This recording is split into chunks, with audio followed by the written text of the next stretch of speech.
National Broadcasting Company presents, transcribed, The Magnificent Montague, starring Monty Woolley.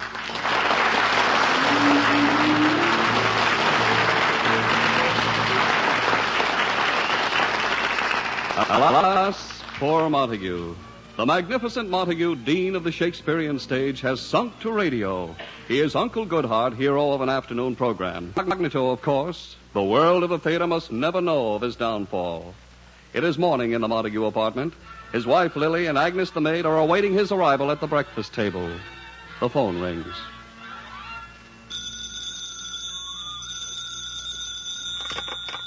Agnes, the phone. Got it, honey.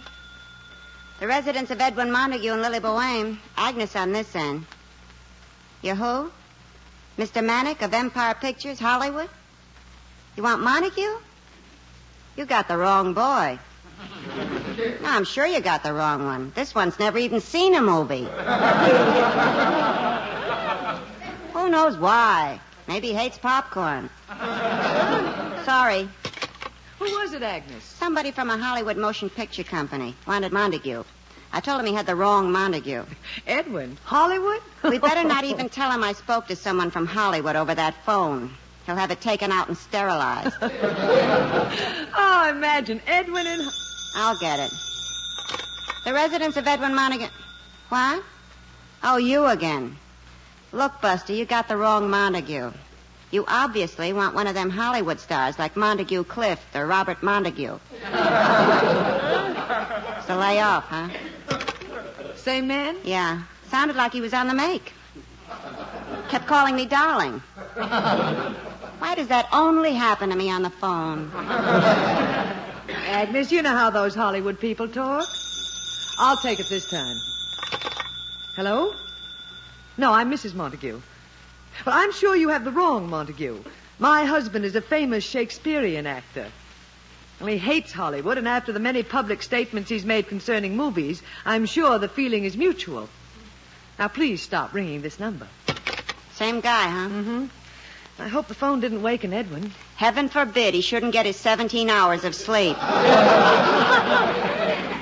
Well, he was at a celebration at his proscenium club last night. What for? Did their youngest member collect his first Social Security check? This means the club's now 100% on the government. Now, Agnes, those actors in the club are not that old. You kidding? They still talk of how they entertained the soldiers during the war at Valley Forge. I hear him stirring. The monster's up. Now, Agnes, please. When he shows up, it may be 9 o'clock to you, but to me, it's the end of a perfect day. Have you his breakfast? Almost. I got his oatmeal ready. All I have to do is grind up the glass to put in it. Agnes, try and get along with Edwin. Now, this morning, why don't you greet him with a cheery hello? I'd rather do it with a howitzer. Must you always fight? No, I could always just stand by and watch myself get killed.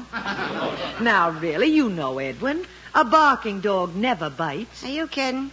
What do you think these scars on my legs are? Beauty spots? Oh, now, stop exaggerating. Try and understand him. You know, honey, for 25 years I've been trying to understand your husband. Then one day, like a bolt out of the blue, it hit me. I suddenly knew. What? He's a jerk.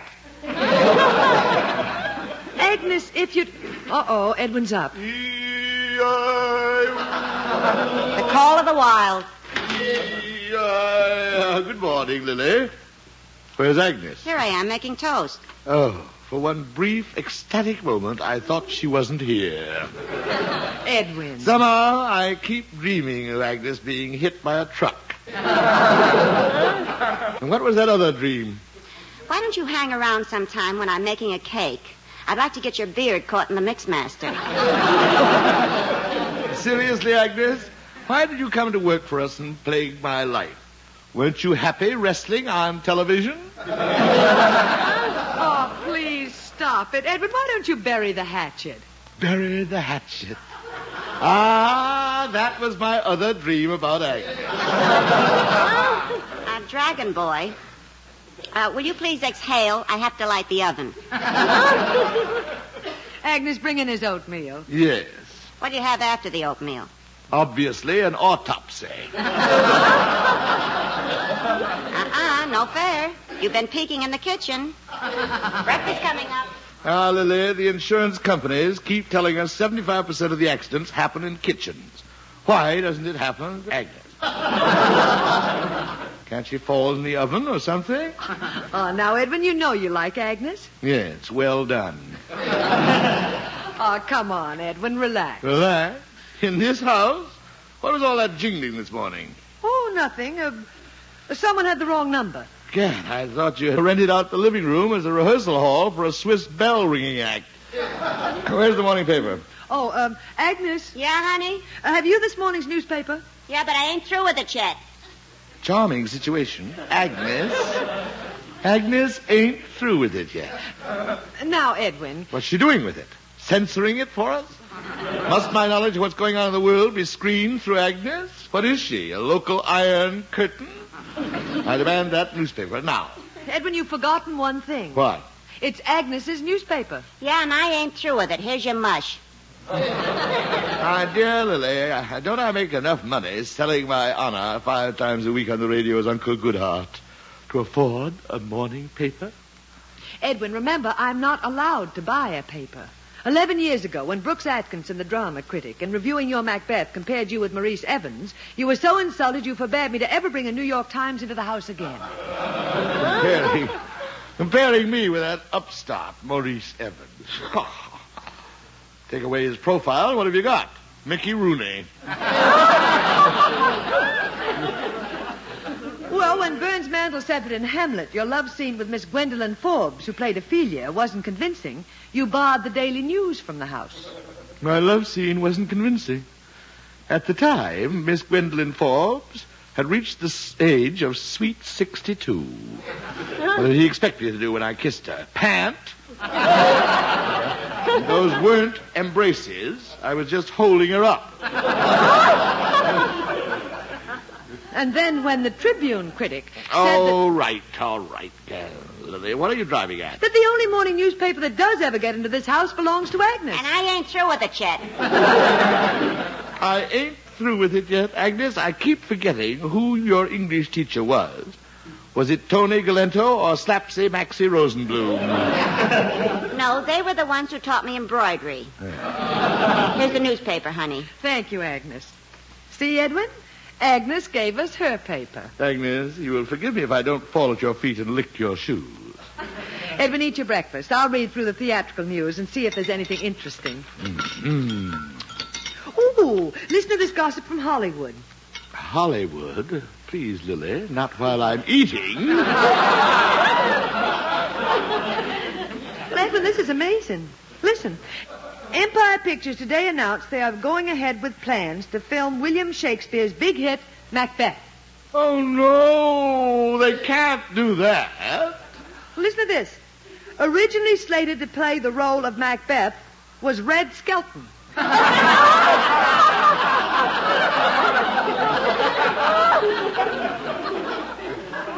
Esther Williams is set as Lady Macbeth. Death, where is thy sting? They're doing Macbeth. I can see it now. Macbeth will make his entrance sliding in with a putty nose, and the entire second act will be done underwater. In the name of everything that is sacred to the theater, this must be stopped. Well, now listen, there's more. Because of a heavy schedule, Red Skelton had to bow out of the role. Studio bigwigs have decided on a revolutionary move. They are going to cast a Shakespearean actor in the role of Macbeth. What a novelty. Shakespearean actor to play Macbeth. Gad, these men are pioneers. Edwin, listen. Empire's ace talent scout, Clyde Manick, has been sent east to check the possibilities of using that old-time Shakespearean warhorse, Edwin the Magnificent Montague. I'll sue them. Get my lawyer. I, Edwin Montague in the movies. Here's your coffee, Clark. Quiet. Lily, we must buy up all the newspapers. No one must know that the name of Montague was ever even mentioned in a Hollywood column. Now, Edwin, don't get excited. Wanting me, Edwin Montague, for a movie? Why, it's like asking Lily Pons to sing The Cry of the Wild Goose. Well, Edwin, you can deny it. It's too late. My character has been sullied. I have been defiled. And this from the man who plays Uncle Goodhart on the radio. All right, Agnes, back to your slop pail. At least no one knows I'm Uncle Goodhart, but now, from coast to coast, the name of Montague will be linked with Trigger and Lassie. Here's your toast, Rin Tin Tin. Down, Agnes, down. Lily, what am I going to do? When the Proscenium Club hears of this, I'll be thrown out. Well, Edwin, it's a mistake. They'll think that where there's smoke, there's fire. They'll think that I, too, have deserted the theater for Hollywood gold. They'll write my name into the Proscenium Book of Infamy, alongside of Louis Callahan and Cedric Hardwick. Edwin, get the columnist to write a A retraction. retraction? That's not enough. I shall drag him out of his foul nest. I shall publicly horsewhip him in Times Square, and then I shall hang him from the marquee of the Paramount by his own typewriter ribbon. Days, I will let him sway in the breeze while the autograph hounds nip at his heels. Good, Edwin. Now, hurry. You have your broadcast of Uncle Goodhart to do. Here's your coat. Uncle Goodhart, well, he smells like a fresh rose compared to the movies. Hurry, Edwin. You'll be late. I'm going. Remember, Lily, call my lawyer and have him start libel proceedings immediately. Goodbye. The movies. I better death.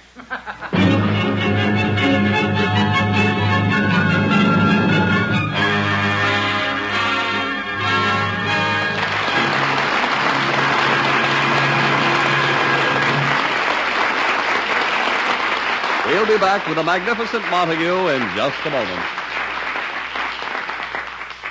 Tomorrow and every Saturday evening, there's a big evening's entertainment over most of these NBC stations. First, for mystery, Brian Donlevy stars in Dangerous Assignment as Soldier of Fortune Steve Mitchell. And then Herbert Marshall portrays The Man Called X. There's music. The Hit Parade brings you the top tunes in the land, followed by songs and fun on The Dennis Day Show. Then Judy Canova gets together with her gang for 30 minutes of Canova-style comedy. And your big evening concludes with Red Foley on Grand Ole Opry and a merry melange of fun and melody in the Western manner.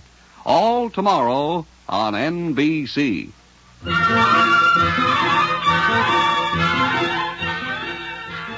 And now back to the Magnificent Montague.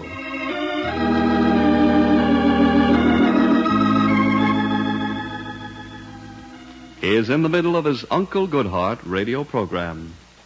And now, dear listeners, it's time to peek into Uncle Goodhart's mailbag with the silver lining. I have a letter from a lady who signs herself Melancholy Baby.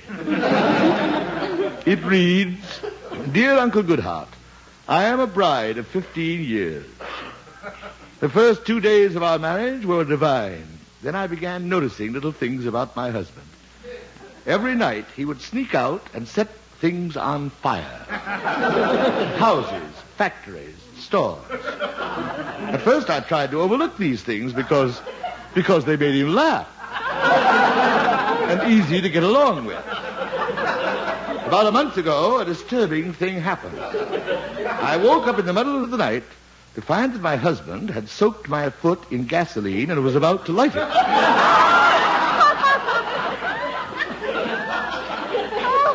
I kidded him out of it. However, now, for some unknown reason, I cannot sleep as well as I used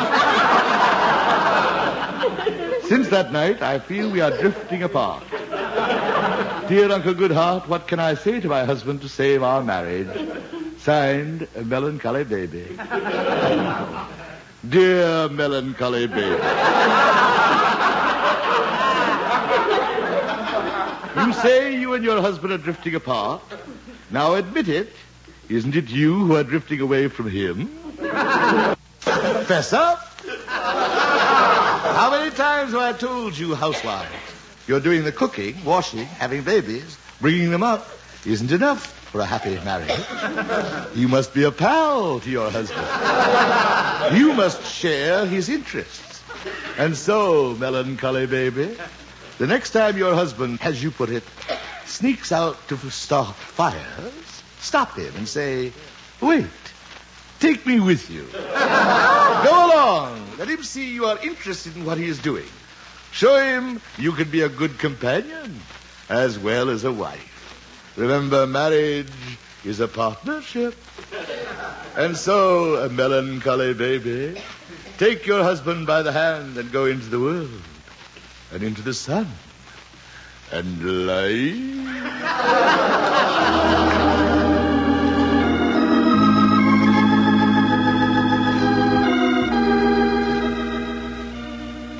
So ends another episode of Uncle Goodheart, brought to you by Shalimar Soap.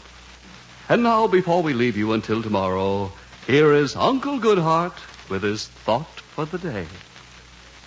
When you see a burglar robbing your house, taking the silver left by your pa, as he has one leg out of the window to leave, don't forget to say, ta-ta!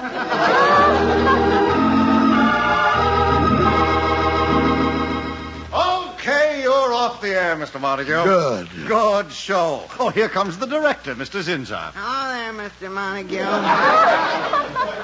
I read the paper. How is our big movie star today?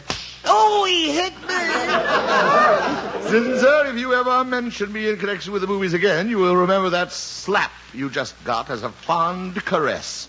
Now stop irking me. Somebody been irking you, Mr. Montague? Zinzar, have you been irking him? Irking him? I haven't been irking him. Quiet. I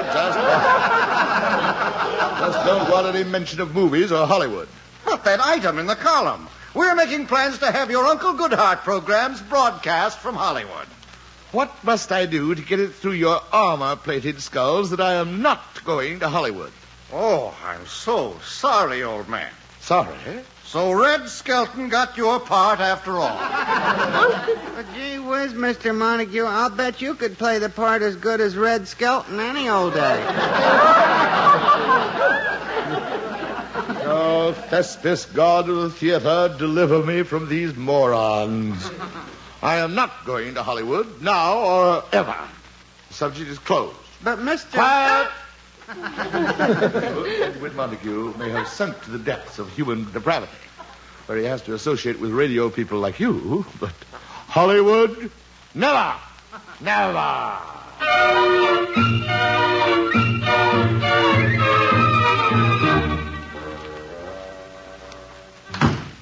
Oh, Edwin, you're back. Hello, Lily. Oh, girls, look, Van Johnson. Oh, Lily, call her off. In the name of heaven, call her off. Agnes, please. Edwin, the place has been a madhouse. Your lawyer says you cannot sue. That guy, Clyde Manick from Hollywood's been calling every minute on the minute. And Edwin Jarvis, president of the Proscenium Club, called. Oh, no, Lily. Did you explain to him? I couldn't. He's coming up to see you. They're throwing me out. Lily, it's the final curtain. Oh, if I could get my hand on it. I'll get the door. It must be Jarvis. Yes? Hello there, darling. Montague here. Yes? Hello there, Eddie, old boy. I'm Clyde Manick, Empire Pictures. Have a cigar. No, thank you. Oh, of course, the beard. Got to watch out for the fire, huh? Excuse me, I've got a pot roast on the fire. My dear Mr. Manick. Oh, come on, Eddie. Let's stop stalling. Sloughing me off on the telephone. I know the bit. The bit? It happens every time. The minute one of you old boys think Hollywood wants you, you play hard to get in order to raise the price. Okay, we'll make you a good deal. Now let's get to business. Yeah? The execs at Empire got big plans for you. Now, we had this play, Macbeth, by William Shakespeare, kicking around the studio for years. The author's dead, you know. Yeah? Yeah. Well, read the play. Looks like nothing on paper, but get this. Can you see it as a musical? Yeah. Of course, we got to rewrite it a little. We do the whole second act underwater. Got to get Esther Williams in a bathing suit, you know. It's not going to be bad for you, huh? Yeah. Well, now, here's what we do for you, Eddie. First, we got to change your name. Edwin Montague. It's nothing. No appeal, and no one knows it. Yeah. We dreamed up a great new name for you. Get this. Raoul Randolph.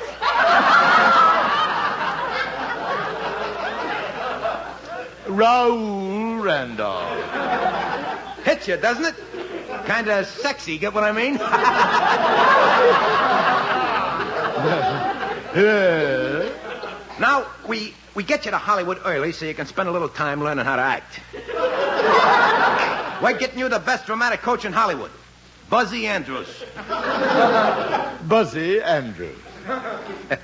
He only taught Lauren Bacall everything she knows about acting, that's all.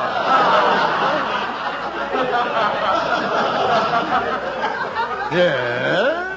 I know you look a little old, but we'll jazz you up a little. Put some caps on those teeth, dye your hair a little. Play a little handball to get that belly off you. And then, of course, we got to teach you how to swim. Swim? You want to be in a second act, don't you? Yeah. Eddie, my boy, I tell you, Empire's going all out. We're taking you, an unknown, and blowing a lot of dough. You've got to give us your all. What do you say? Mr. Manic. Clyde. What's this, Mr. Manic? All right, Clyde. Either name will do for your tombstone. You have given me your plans. I will give you mine. Shoot. First, although I admit I am well beyond the age of recklessness, I am going to take flying lessons.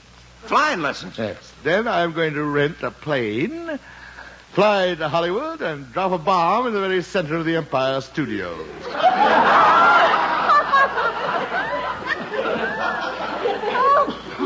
Then I shall circle and strafe any surviving executives who may be crawling out of the rubble. Oh, wait, Eddie. Get out of my sight. Okay, if you change your mind... Out! I'm staying at the plaza. Agnes, open the windows. I need clean, fresh air. Okay, Tarzan. Edwin, you were truly magnificent. Lily, I didn't yield. I remained true to the theater. I held the line. Now you'll have to make Jarvis believe that. That's Jarvis. I'll let him in. Lily, you'll have to help me convince him that I had nothing to do with the movie. Here's Jarvis. Jarvis? Montague. But you are not Montague to me. Not Montague? No. You are still Lord Hamlet, as you were in our first play together. I was your father's ghost, remember? Alas, poor ghost. Oh, speak. I am thy father's spirit, doomed to walk the night. List, oh list, if thou didst ever thy dear father love. Aye, my prophetic soul. It was my uncle who murdered you. Aye, revenge this foul and most unnatural murder. Aye, revenge. Aye, my pot roast is burning. Jarvis, I know what you're going to say. That item about me in that Hollywood column. Montague, the Proscenium Club Board of Directors met in an emergency session. Oh, Jarvis, think of my many years of service. Hear my side. I had nothing to do with it. I turned it down. I threw them out. Montague, you didn't. Right out of the door. Oh, Montague, it was decided you must do that motion picture of Macbeth. I what? Montague, you are our most trusted soldier in the fight to keep the theater of Shakespeare alive. Only you can keep them from destroying the great work, Macbeth. Jarvis, the movies? Never. Montague, think of Macbeth in the hands of Red Skelton. Oh, but Jarvis, you are sending me to Hollywood. Repulsive as it must be to any true actor, it is your mission, Montague. No. Go, Montague. Go, gallant warrior. Go into that land of the Lotus Eaters. Place before the cameras of those infidels a great Macbeth, as only the magnificent Montague can do. But Jarvis... Go west, Montague. Go west. Wrest the honor of the immortal bard from the hands of the Philistines. Edwin Montague as Macbeth. You remember it well, Montague. You remember it well. The battle scene. Aye, it is Macbeth. Hold on to your hats, kids. Here we go again. My voice is in my sword. Accursed be that tongue that tells me so. Then yield thee, I will not yield to kiss the ground before young Malcolm's feet, and be baited with the rabble's curse I throw my warlike shield. Leon, Macduff! Wonderful, Edwin, wonderful. Montague, that is the way the world must know Macbeth. Go to Hollywood, not as an actor, but as the voice of culture who saved the memory of Shakespeare. I will go. Edwin, you mean we're going to Hollywood? Hot diggity dog. Gregory Peck, here comes your Agnes. Agnes, quiet. Lily, telephone Mr. Manick at the plaza. Yes, Edwin. Montague, the world will long remember this sacrifice. Thank you, good friend. Mr. Manick, one moment, please. Here's the phone, Edwin. Is this a dagger which I see before me? The handle toward my hand. Edwin, tell him. Mr. Manick? This is Raoul?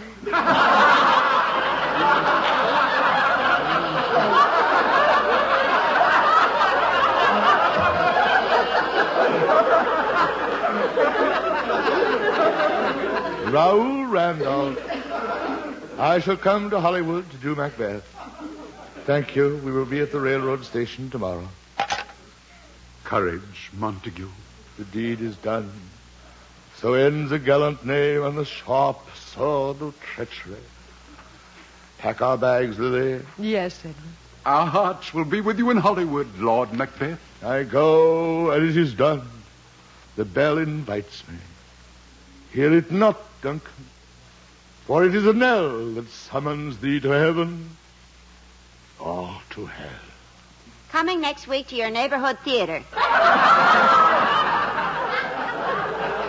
Good night, dear Jarvis. Good night, sweet prince. Oh. Hollywood. Hollywood, Lily. Oh, no. Oh, no.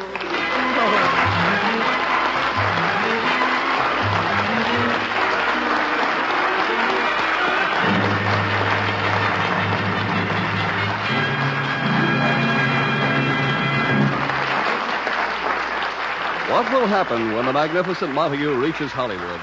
Join us again next Friday at the same time for the answer and another transcribed visit with the Magnificent Montague, starring Monty Woolley, created and directed by Nat Hiken.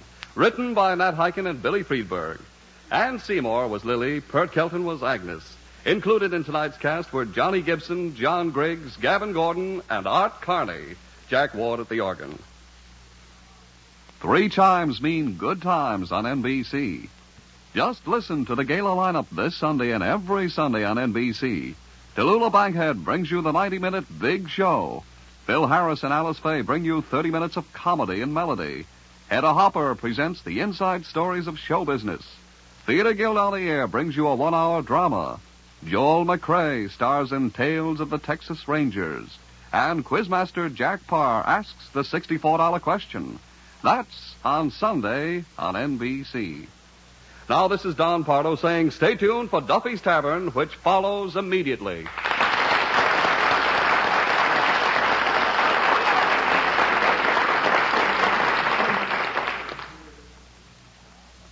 Now spend a pleasant interval at Duffy's Tavern next on NBC.